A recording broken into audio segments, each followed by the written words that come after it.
وسلم علیک یا حبیب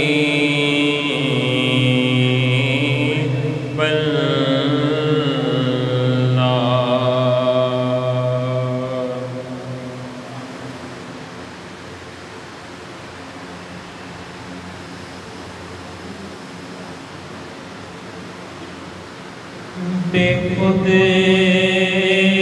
کیے دیتے ہیں، بے خود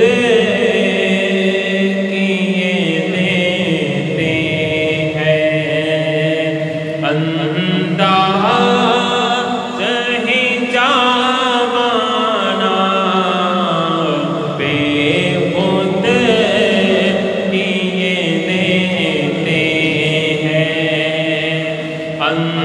انداز ہی جاوانا عادل نے تجھے رکھ لو، عادل نے تجھے رکھ لو، اے جل پائے جانا بے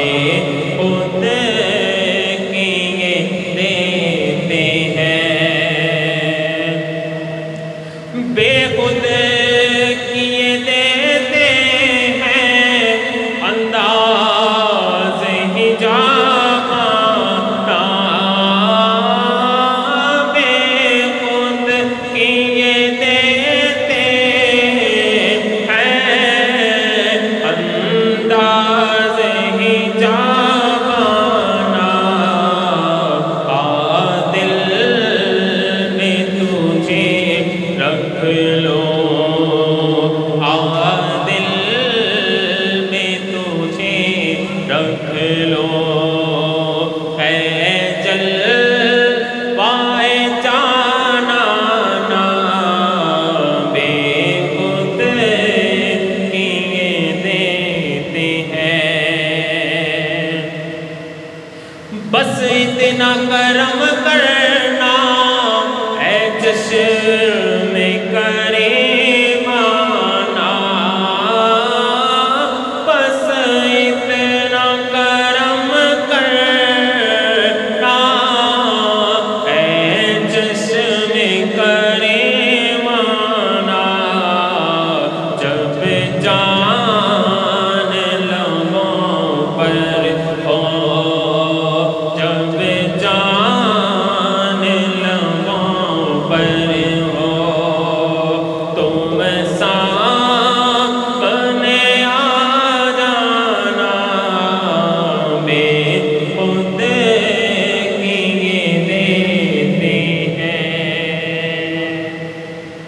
بے خود کیے دیتے ہیں، انداز ہی جاوانا بے خود کیے دیتے ہیں، کیوں آنکھ ملائی تھی، کیوں آگ لگائی تھی،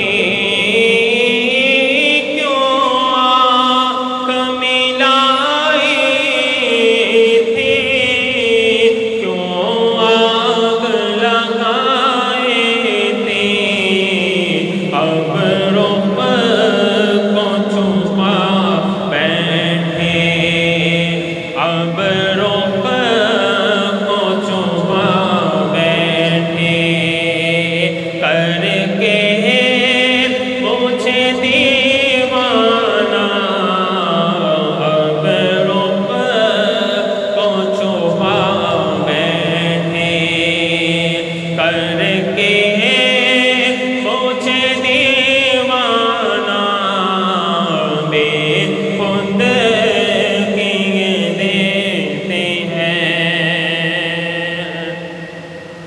پینے کو تو پی لوں گا پر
نعرہ تکبیر، نعرہ رسالت، نعرہ رسالت، نعرہ حیدر،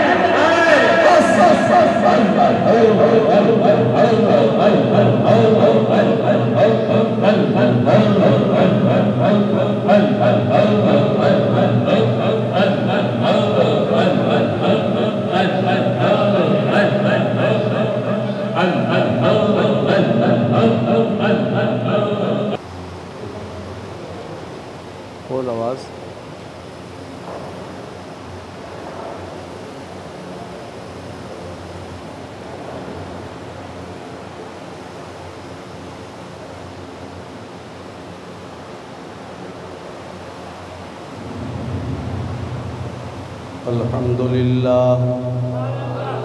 الحمد لله نحمده ونستعينه ونستغفره ونؤمن به ونتوكل عليه ونعوذ بالله من شرور أنفسنا ومن سيئات أعمالنا من يهده الله فلا مضل له ومن يضلله فلا هادي له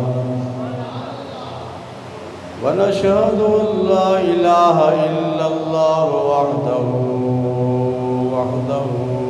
وحده لا شريك له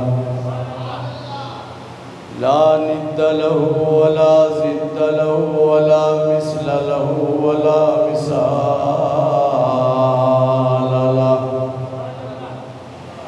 سرمدي أزلي أبدي دهري ديمومي لا أول له ولا آخر له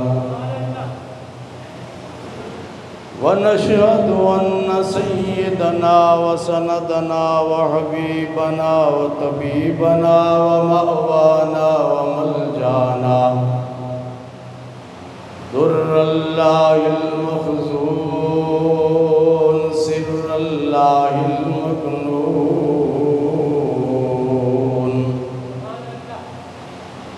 نور الأفئدة والعيون سرور القلب المحزون عالم ما كان وما يكون سيدنا ومولانا محمدا عبده ورسوله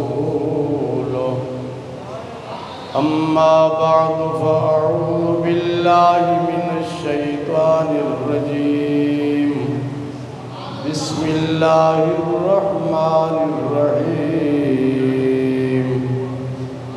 ألا إن أولياء الله لا خوف عليهم ولا هم يحزنون صدق الله مولانا العظيم وبلغنا رسوله النبي الأمين الكريم محبت کے ساتھ بلند آواز سے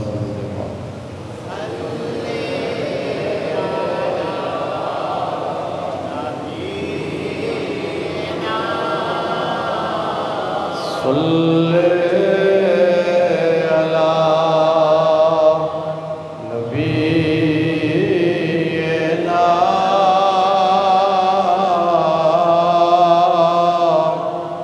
صلی علی محمد صلی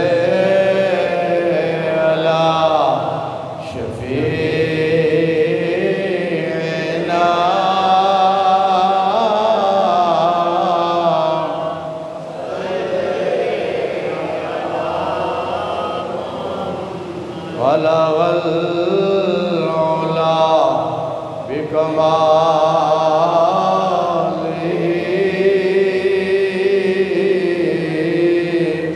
كشف الدجى بجماله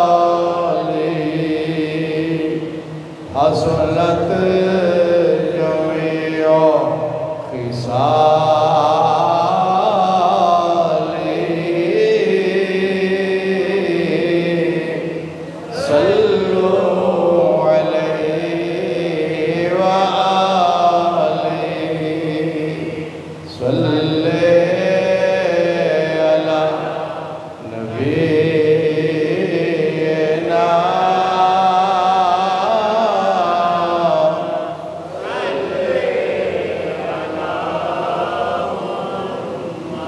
وہ جو نہ تھے تو کچھ نہ تھا، وہ جو نہ ہو تو کچھ نہ ہو، وہ جان ہے جہان کی، جان ہے تو جہان ہے۔ صلی علی نبینا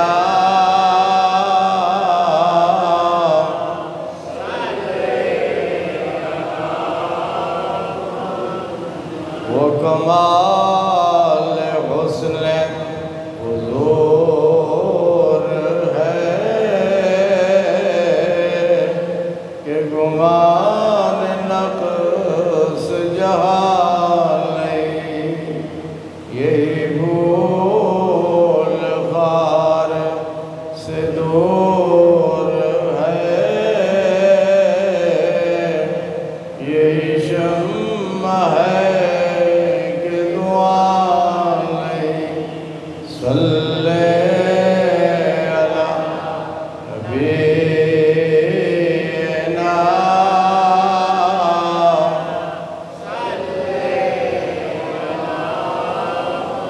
کرمد اہل دول رضا، بڑے اس بلا میں میری بلا، میں گدا ہوں اپنے کریم کا، میرا دین پار عنان نہیں۔ صلی علی نبینا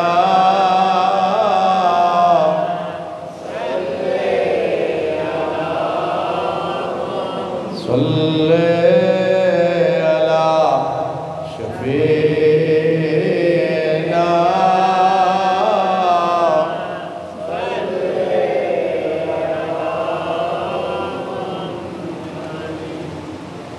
بزرگوں، بھائیو، عزیزوں، تقریر کا موضوع ہے شان ولایت۔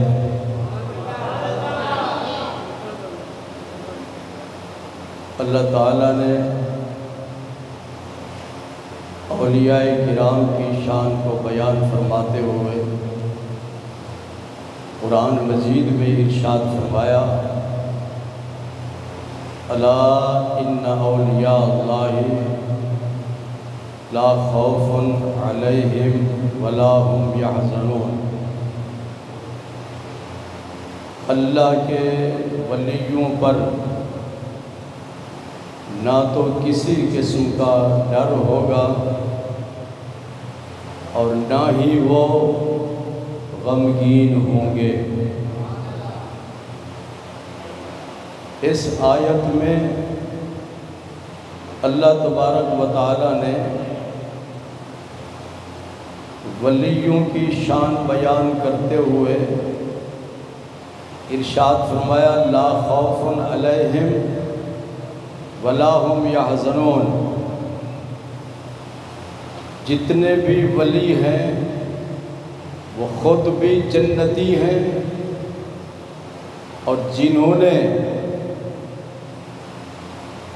ان کے ساتھ اپنی نسبت اور تعلق قائم کیا وہ بھی جنتی ہیں۔ یعنی ولی بھی جنتی اور ان کے مرید بھی جنتی۔ حضور صلی اللہ علیہ وسلم نے ارشاد فرمایا، قیامت کے دن اللہ تبارک و تعالی ولیوں کے لیے نوری منبر بچھانے کا حکم دے گا۔ ارشاد فرمائے گا فرشتوں سے کہ نوری ممبر بچھاؤ۔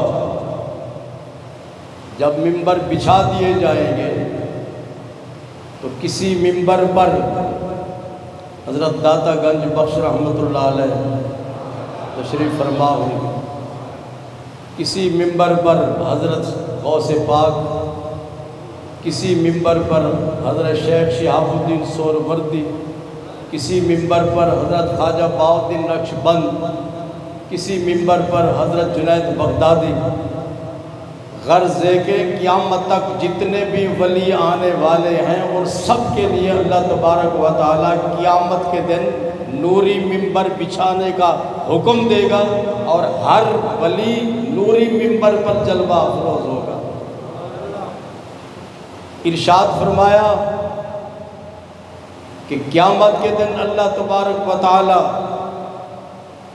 ولیوں کو وہ اعزاز عطا کرے گا، وہ شان عطا فرمائے گا، وہ تمغے عطا فرمائے گا، وہ انعام عطا فرمائے گا کہ ان کے انعامات کو دیکھ کر، ان کے تمغوں کو دیکھ کر، ان کی شان کو دیکھ کر، ان کی عظمت کو دیکھ کر شہید بھی رشک کریں گے اور نبی بھی رشک کریں گے۔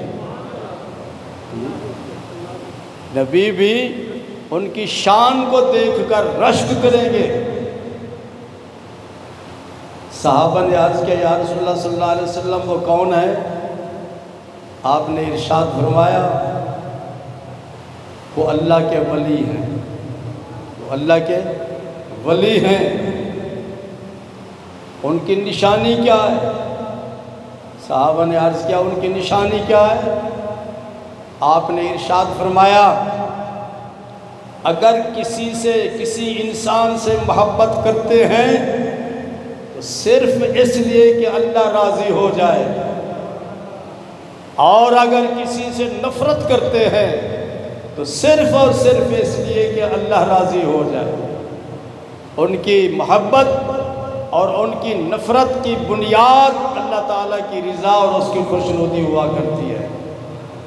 الحب فی اللہ والبغض للہ۔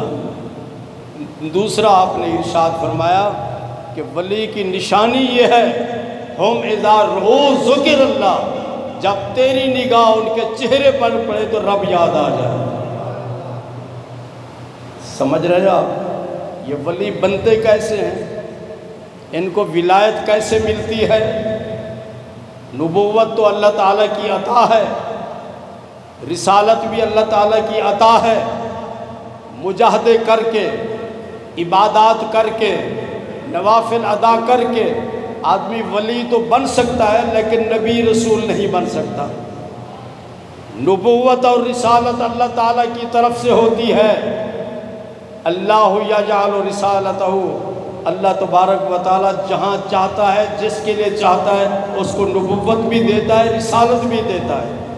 حضور صلی اللہ علیہ وسلم تک آدم علیہ السلام سے لے کر جتنے بھی نبی آئے ہیں ان سب کو رب کائنات نے نبوت بھی عطا کی، رسالت بھی عطا کی۔ یہ نہیں کیا کہ انہوں نے چلے کیے، سمجھ رہے ہیں آپ، یا انہوں نے وظائف پڑھے یا انہوں نے عبادات کی تو اللہ تعالیٰ نے نبوت بھی دے دی، رسالت بھی دے دی۔ نہیں، ایسا نہیں۔ سمجھ آ رہی ہے کہ نہ؟ صحابہ نے عرض کیا یا رسول اللہ صلی اللہ علیہ وسلم ولی کی نشانی کیا ہے؟ ہماری طرح وہ کھاتے بھی ہیں، ہماری طرح پیتے بھی ہیں، ہماری طرح ان کا لباس ہوتا ہے، ہماری طرح وہ لوگوں میں ان کا میل جول رہتا ہے، ہماری طرح وہ شادیاں کرتے ہیں، ہماری طرح ان کی اولاد ہوتی ہے۔ ان کی نشانی کیا ہے ولی کی؟ تو حضور صلی اللہ علیہ وسلم نے ارشاد فرمایا ہم اذا رؤوا ذکر اللہ، جب تیری نگاہ ان کے چہرے پر پڑے تو رب یاد آ جائے۔ ان کے چہرے پر نور الہی ہوتا ہے، ان کے چہرے پر نور محمدی ہوتا ہے۔ جب بندہ ان کے چہرے کو دیکھتا ہے تو رب کائنات کا نور اور سرکار مدینہ کا نور اس کو یاد آ جاتا ہے۔ یہ مہینہ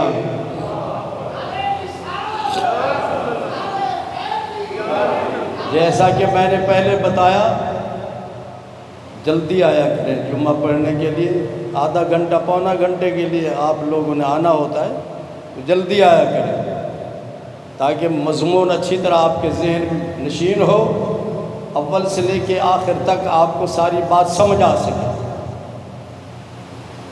اور یہ بات یاد رکھو، قرآن مجید میں اللہ تعالیٰ نے ارشاد فرمایا سورہ جمعہ میں، اذا نودی للصلاۃ من یوم الجمعہ فاسعوا الی ذکر اللہ، جب جمعہ کی اذان ہو تو اللہ ارشاد فرماتا ہے فوراً سب کو چھوڑ کر مسجد میں دوڑتے ہوئے چلے آؤ۔ اور جو آدمی اذان سن کر نہیں آتا، اپنے کام میں مشغول ہو جاتا رہتا ہے، دفتری کام ہے یا دکان کا کام ہے یا کوئی اور کام ہے، تو اس میں اللہ تعالیٰ کی طرف سے برکت نہیں ہوتی، برکت نہیں ہوتی۔ اور اگر تجارت کرتا ہے تو وہ بھی ناجائز ہے، اور اگر کام کر رہا ہے تو وہ بھی ناجائز ہے۔ جب اذان ہو جائے تو اللہ کا حکم ہے فسعو، دوڑتے ہوئے آؤ مسجد میں۔ یہ مہینہ اللہ کے ولیوں کے عرسوں کا مہینہ ہے، اور 15، 16، 17 تاریخ کو حضرت داتا گنج بخش رحمۃ اللہ علیہ کا سالانہ عرس مبارک ہو رہا ہے۔ اور تاریخ کیا ہے؟ 18، 19، 20 صفر، یہ عرس کی تاریخ ہے۔ 18، 19، 20۔ بٹ جی ہنستے زیادہ ہیں، ذرا یہ بتاؤ کہ داتا صاحب کے وصال کی تاریخ کیا ہے؟ آپ کا کب وصال ہوا؟ یہ داتا کے سارے ماننے والے بیٹھے ہیں، داتا داتا کرتے ہیں، کیوں بھی شجاع؟ یہ شجاع بڑا پکا نمازی ہے ہمارا داتا صاحب، میں نے 22 سال جمعہ پڑھا ہے تو میں نے اسی طرح دیکھا ہے اس کو، ماشاءاللہ صحت اچھی ہے اس کی۔ تو بتاؤ حاجی ریاض صاحب،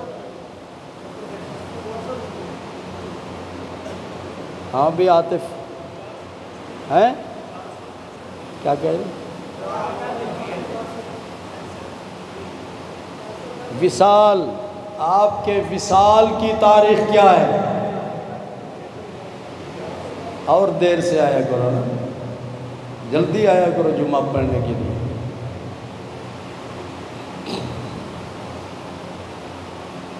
وصال کی تاریخ یاد رکھو گے؟ 19 صفر، کیا؟ عرس 3 دن ہوتا ہے، 18، 19، 20 صفر، 3 دن عرس ہوتا ہے، لیکن وصال کب ہوا؟ بولو۔ 19 صفر کو حضرت داتا صاحب کا وصال ہے۔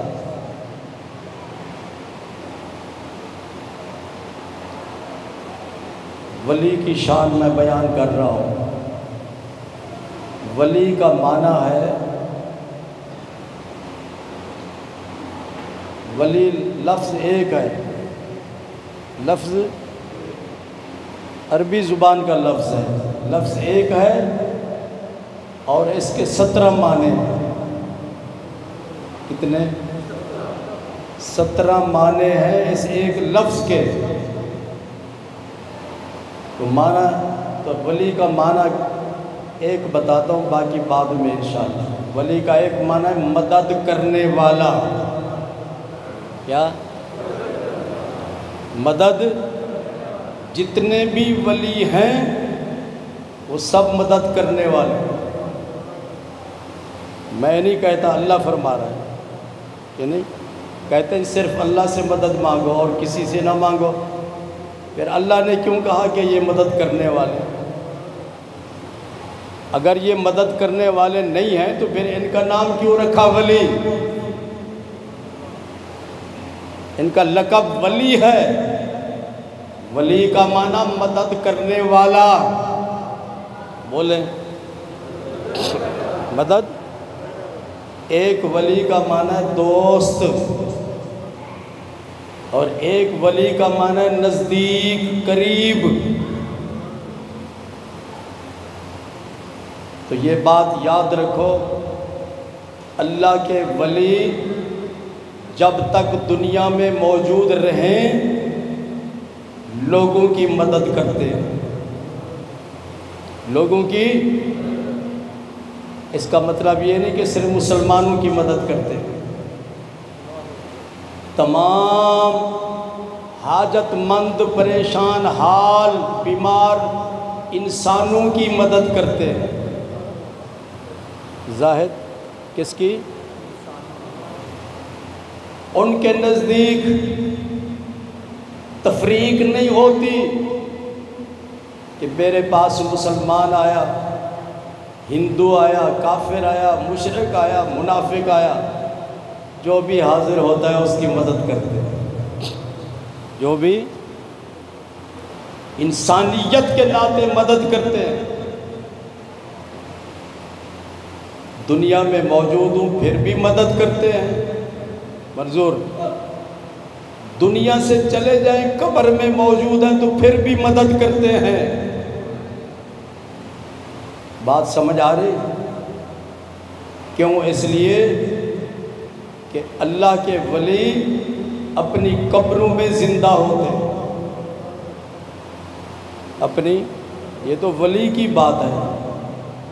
عام آدمی جب قبر میں جاتا ہے، عام آدمی جب قبر میں جاتا ہے تو وہ عام آدمی بھی قبر میں زندہ ہوتا ہے۔ حضور صلی اللہ علیہ وسلم نے ارشاد فرمایا جب تم مردے کو دفن کر کے واپس لوٹتے ہو تو وہ مردہ تمہارے قدموں میں جو جوتے ہوتے ہیں ان جوتوں کی ہلکی آواز کو قبر میں سنتا ہے۔ کیا نام ہے آپ کا؟ ہاں بشیر، بیٹھو، سمجھ آ رہی ہے؟ ہر مردہ، کیا؟ ہر مردہ قبر میں ہمارے جوتوں کی ہلکی آواز کو سنتا ہے، ہر مردہ۔ تو جب ہر مردہ سنتا ہے تو اللہ کا ولی نہیں سنتا؟ داتا صاحب نہیں سنتے؟ سنتے ہیں۔ یہ داتا صاحب کے باہر کتابوں کی دکانیں ہیں، ان دکانوں کے پیچھے جو جگہ ہے اس کو کہتے ہیں لال کوٹھی۔ کیا؟ لال کوٹھی۔ یہاں پہ پاکستان بننے سے پہلے ایک فیکٹری تھی، اس کا مالک تھا ہندو، اس کا نام تھا سیٹھ میلا رام۔ سیٹھ ہندو، اس کی یہاں فیکٹری تھی، اس کا بیٹا تھا رائے بہادر۔ رائے بہادر سن 1918 میں انفلوئنزا کی وبا پھیلی لاہور میں۔ سن 3-4 مہینوں میں 2 لاکھ آدمی مر گئے۔ 3-4 اس وبا اور اس بیماری سے مر گئے۔ تو میلا رام کے 3 پوتے تھے، وہ بھی بیمار ہو گئے، سخت بخار میں مبتلا ہوئے اور ان کا بخار ٹھیک نہیں ہو رہا تھا، کیونکہ بڑا سیٹھ تھا، تو اس نے بڑے بڑے اچھے ڈاکٹر ہائر کیے، انہوں نے ان کا علاج کیا، دن رات ان بچوں کا علاج جاری رہا، لیکن وہ ٹھیک نہیں ہو رہے تھے، بخار ٹھیک نہیں ہو رہا تھا۔ پھر اس میلا رام جو تھا اس کا تعلق مسلمانوں کے ساتھ بھی تھا، ہندوؤں کے ساتھ بھی تھا، تو سب لوگ اس لال کوٹھی آتے شام کے وقت اور دعا کرتے اللہ تعالیٰ سے مسلمان کہ ان کے جو پوتے ہیں ان کو شفا مل جائے، لیکن وہ بہت پریشان تھا، دادا بھی اور اس کا بیٹا رائے بہادر کہ بھی ٹھیک نہیں ہو رہے۔ رائے بہادر کہتا ہے میں رات کو سویا ہوا تھا، اچانک میری آنکھ کھلے تو میں نے دیکھا کہ ایک بزرگ آدمی ہے، اس کے ایک ہاتھ میں عصا ہے، ڈنڈا ہے، دوسرے ہاتھ میں تسبیح ہے، اور سفید لباس اس نے پہنا ہوا ہے، اور وہ میرے بیٹے کے پاس پلنگ کے پاس کھڑے ہو کے کچھ پڑھ رہے ہیں، کچھ پڑھ رہے ہیں۔ تو میں نے اس کو کہا تم کون ہو یہاں؟ ہمارے گھر میں تم داخل ہو گئے بغیر اجازت کے، تم کون ہو؟ وہ رائے بہادر کہتا ہے، میلا رام کا بیٹا، کہ جب میں نے اس کو للکارا تو انہوں نے سنی انسنی کر دی، اپنی پڑھائی میں مصروف رہے جی، بس پڑھتے رہے۔ وہ کہتا ہے پھر وہاں سے فارغ ہو کے پھر دوسرے بیٹے کے پلنگ کے پاس گئے، وہاں بھی انہوں نے پڑھائی کی اور دعا مانگی۔ پھر تیسرے بیٹے کے پاس گئے، وہاں بھی انہوں نے پڑھائی کی اور دعا مانگی۔ جب فارغ ہوئے تو مجھے کہنے لگے کہ رائے بہادر تم نہیں جانتے میں کون ہوں؟ میں تیرا ہمسایہ علی حجویری ہوں، میں تیرا ہمسایہ علی حجویری ہوں۔ تم پریشان ہو، میں تمہاری پریشانی نہیں دیکھ سکتا، اس پریشانی کو دور کرنے کے لیے میں آیا ہوں،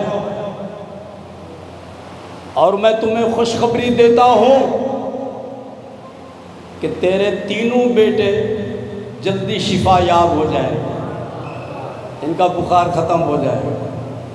وہ کہتا ہے جب میں صبح کو اٹھا تو دیکھا بخار بھی ختم تھا اور بچے بھی ٹھیک ٹھاک طریقے سے بول رہے تھے۔ جب ڈاکٹر آئے تو ڈاکٹر بڑا خوش ہوا، اس نے کہا کہ رات کو میں نے ان کو اچھی دوائی دی جس کی وجہ سے یہ ٹھیک ہو گئے۔ رائے بہادر کہتا ہے کہ میں مسکرا پڑا، ہنس پڑا۔ وہ کہنے لگے ہنستے کیوں ہو؟ اس نے کہا میں اس لیے ہنس رہا ہوں، یہ تیری دوائی سے ٹھیک نہیں ہوئے، یا داتا علی حجویری کی دعا سے ٹھیک ہوئے۔ چنانچہ جب بچے مکمل طور پر شفا یاب ہو گئے تو رائے بہادر نے داتا صاحب کا شکریہ ادا کرنے کے لیے مزار پہ حاضری دی، اور اس وقت دربار شریف پہ بجلی نہیں تھی، تو اس نے بجلی کا سارا سسٹم وہاں پہ تنصیب کروا دیا۔ تو معلوم یہ ہوا کہ اللہ کے ولی دنیا میں موجود ہوں پھر بھی انسانوں کی خدمت کرتے رہتے ہیں، اور اگر دنیا سے رخصت ہو جائے تو پھر بھی انسانوں کی خدمت کرتے ہیں اور ان کی پریشانیاں دور کرتے ہیں، بیماروں کو شفا ان کی دعا سے ہو جاتی ہے۔ امام غزالی فرماتے ہیں من یستمد فی حیاتہ یستمد بعد مماتہ، دنیا میں جس شخص سے مدد مانگی جائے جب دنیا سے رخصت ہو جائے تو پھر بھی اس سے مدد مانگی جائے۔ اسی لیے حضرت خواجہ معین الدین چشتی اجمیری رحمۃ اللہ علیہ، آپ داتا حضور کے قدموں میں آپ نے 40 دن چلہ کیا، اور داتا حضور نے ان کو روحانی فیض عطا کیا۔ تو جب ان کو فیض ملا تو فرماتے ہیں گنج بخش فیض عالم مظہر نور خدا۔ گنج بخش کا معنی کیا ہے؟ خزانہ لٹانے والا۔ فیض عالم، پوری دنیا میں آپ کا فیض ہے۔ مظہر نور خدا، اللہ کا نور دیکھنا ہو تو یہاں پر آ کر دیکھ لو۔ اور فرماتے ہیں ناقصاں را پیر کامل، اگر ناقص آدمی آپ کی بارگاہ میں حاضر ہو جائے تو آپ اس کے لیے پیر کامل کا درجہ رکھتے ہیں۔ اور فرمایا کاملاں را رہنما، اور اگر کامل لوگ وہاں پہ حاضر ہو جائیں تو پھر ان کے اور درجات کو بلند کر دیتے ہیں۔ میاں شیر احمد صاحب شرک پوری سنا ہوگا کہ نہیں سنا؟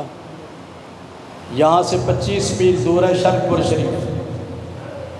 تو حضرت میاں شیر احمد صاحب شرک پوری ہر جمعرات کو پیدل چل کر داتا حضور کے بارگاہ میں حاضری دیتے تھے، شرک پور شریف سے ہر جمعرات کو پیدل چل کر آپ کی خدمت میں حاضری دیتے تھے، مرید بھی ساتھ تھے۔ ایک دفعہ حاضری کے لیے آئے، اندر تشریف نہیں لے گئے۔ مریدوں نے عرض کیا حضور جب بھی آپ آتے ہیں اندر چلے جاتے ہیں، آج اندر کیوں نہیں گئے؟ تو آپ نے ارشاد فرمایا کہ جن کے ساتھ ملاقات کرنی تھی اندر جا کر، باہر ہی ان سے ملاقات ہو گئی، تو اندر جانے کی کیا ضرورت؟ حضرت مجدد الفسانی رحمۃ اللہ علیہ، آپ نے بھی حضرت داتا صاحب کے مزار پہ حاضری دی، تو آپ ارشاد فرماتے ہیں لاہور قطب البلاد ہے۔ کیا ہے؟ کس نے کہا؟ نقش بندیوں کے امام مجدد الفسانی رحمۃ اللہ علیہ فرماتے ہیں لاہور قطب البلاد ہے، ہندوستان کے تمام شہروں کا مرکز لاہور ہے۔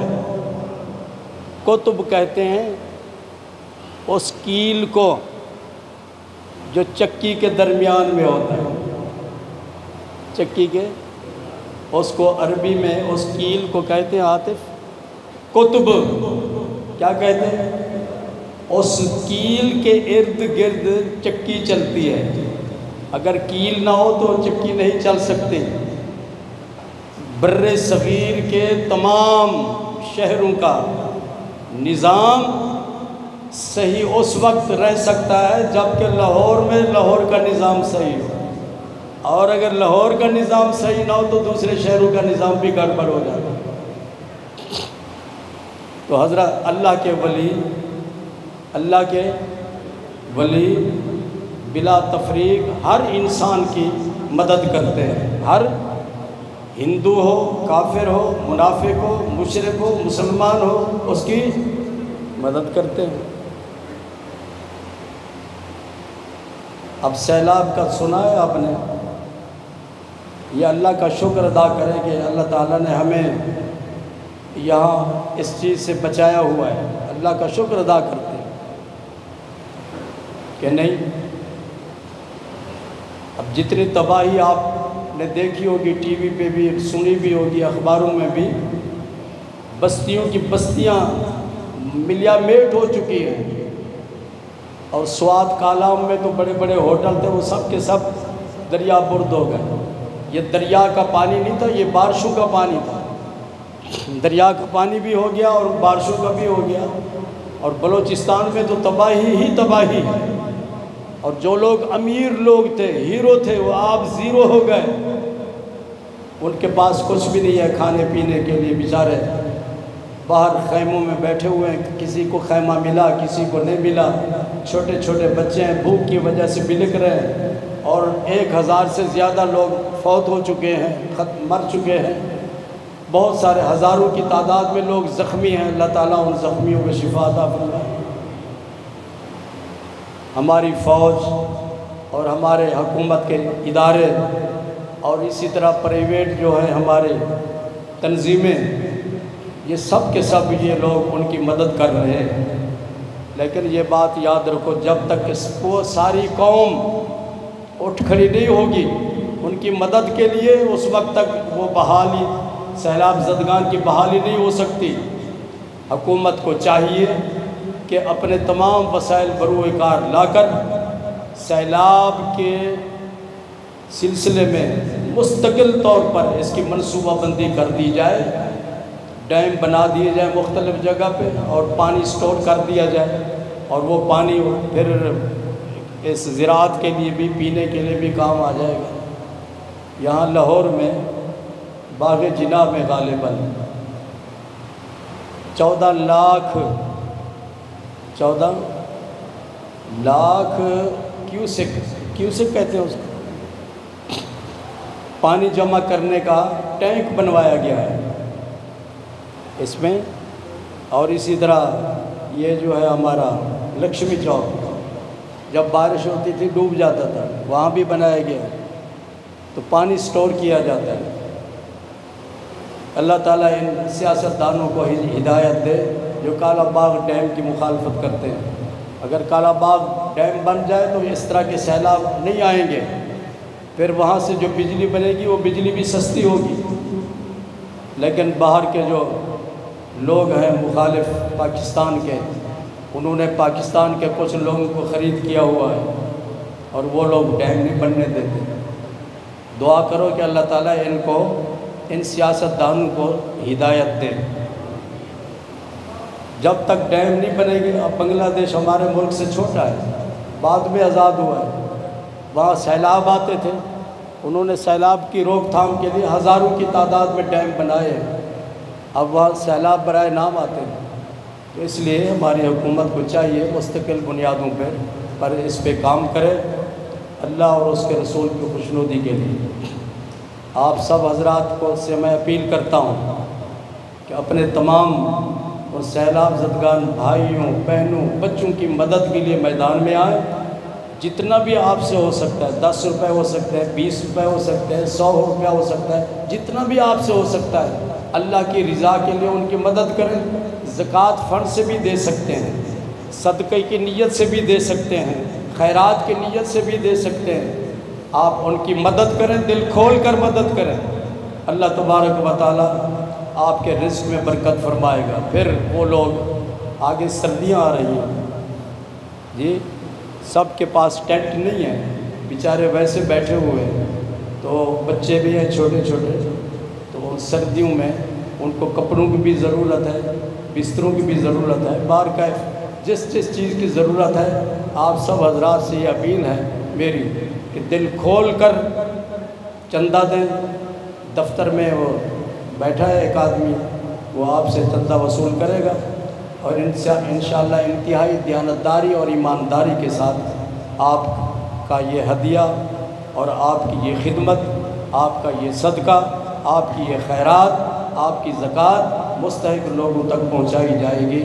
وآخر دعوانا ان الحمدللہ رب العالمین۔